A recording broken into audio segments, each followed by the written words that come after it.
కాకినాడ జిల్లా అన్నవరం జాతీయ రహదారిపై సత్యదేవుని నమూనాలయం వద్ద ప్రసాదం నిల్వ ఉంచే బుట్టల్లో ఎలుకలు తిరుగుతున్న వీడియో సామాజిక మాధ్యమాల్లో చక్కర్లు కొడుతోంది. సమాచారం తెలుసుకున్న అధికారులు దిద్దుబాటు చర్యలు చేపట్టారు. 2 సిబ్బందిపై క్రమశిక్షణా చర్యలు తీసుకున్నారు. జాతీయ రహదారిపై నుంచి వివిధ ప్రాంతాలకు వెళ్లే భక్తులు నమూనాలయం వద్ద ప్రసాదం కొనుక్కుంటారు. బుధవారం రాత్రి 10:30-11 గంటల మధ్య వచ్చిన కొందరు భక్తులు ప్రసాదం ప్యాకెట్లు నిల్వ ఉంచిన ప్లాస్టిక్ బుట్టల్లోంచి ఎలుకలు తిరగడం గమనించి సెల్ ఫోన్లలో చిత్రీకరించారు. సిబ్బందిపై ఆగ్రహం వ్యక్తం చేశారు. ఆలయ ఈవో త్రినాథరావు దృష్టికి ఈ విషయం తీసుకెళ్లారు. ప్రసాదం నిల్వ ఉంచే క్యాబిన్ వద్ద పగడ్బందీ ఏర్పాట్లు చేయాలని ఆయన అధికారులను ఆదేశించారు. ఎలుకలు లోపలికి ప్రవేశించకుండా క్యాబిన్కు మరమ్మతులు చేయించారు.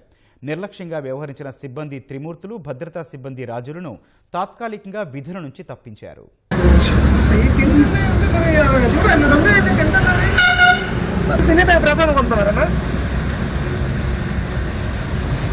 ప్రసాదం కదా, మనిషి తినే ప్రసాదం కదా.